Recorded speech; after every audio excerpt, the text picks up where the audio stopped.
تو یہ اس میں نوجوان بڑا آگے آگے آتے ہیں. تو آپ کیا سمجھتے ہیں، ایک عالم بھی ہے، نوجوان بھی ہیں، کہ بین المسالک ہم آہنگی کو فروغ کیسے دیا جا سکتا ہے، چونکہ اس میں رائے کا بڑا ہاتھ ہے؟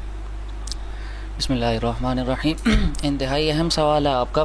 دیکھیں، میں سمجھتا ہوں کہ بنیادی طور پر 2-3 چیزیں ایسی ہیں کہ جن کو اگر ہم سمجھ لیں اور ان پر عمل پیرا ہو جائیں تو پورے معاشرے کے اندر ہم لوگ تبدیلی کا ذریعہ بن سکتے ہیں. ان چیزوں کو اپنا کر ہمیں ایک بڑا زبردست اصول ملتا ہے کہ بھئی اپنا مسلک آپ چھوڑو نہیں اور کسی کے مسلک کو آپ چھیڑے نہیں. جی. لیکن آپ جذباتی پن سے، جذباتی تقریر کر کر، یا کیا کہتے ہیں سوشل میڈیا کے کوئی پوسٹ پڑھ کر، یا یوٹیوب کے اوپر کوئی ویڈیو دیکھ کر، اور کسی کے سامنے آپ جذباتی بیان دے کر اور اس کو چھیڑ کر، نہ تو آپ اس کا مسلک ختم کر سکتے ہیں اور نہ اس کے نظریے کو آپ تبدیل کر سکتے ہیں. جی. کبھی بھی آپ اس کے نظریے کو تبدیل نہیں کر سکتے.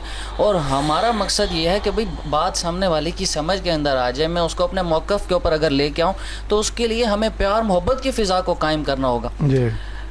جناب سیدنا صدیق اکبر رضی اللہ تعالیٰ عنہ اور حضرت ربیعہ اسلمی رضی اللہ تعالیٰ عنہ صحابی رسول ہیں. ربیعہ اسلمی رضی اللہ تعالیٰ عنہ فرماتے ہیں کہ ایک دفعہ میرے اور ابو بکر رضی اللہ تعالیٰ عنہ کے درمیان کچھ بات بڑھ گئی، اختلاف ہو گیا. جی. اور بات اس حد تک بڑھ گئی کہ جناب سیدنا صدیق اکبر رضی اللہ تعالیٰ عنہ نے مجھے سخت جملہ کہہ دیا. جی. تو فوراً ان کو خیال ہوا کہ یار یہ میں نے کیا کہہ دیا، جی. یہ کیا میں نے کہہ دیا. تو فوراً اب اختلاف بھی موجود ہے، اپنی رائے وہ والی نہیں ہے جو ربیعہ اسلمی رضی اللہ عنہ کی ہے. فوراً خیال ہوا کہ یار یہ میں نے کیا کہہ دیا. فوراً ربیعہ رضی اللہ عنہ سے کہنے لگے کہ آپ بھی جواب میں مجھے یہ جملہ کہہ دیں. جی. انہوں نے جوابی جملہ کہنے سے انکار کر دی.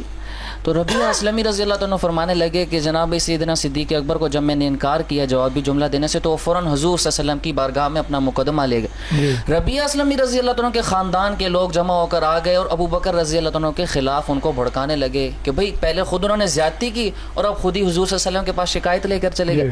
تو ربیعہ اسلمی رضی اللہ عنہ فرمانے لگے کہ نہیں، ان کی باتوں کے اندر نہیں آئے اور فرمانے لگے کہ نہیں، وہ ابو بکر ہیں، ان کا اپنا ایک مقام اور مرتبہ.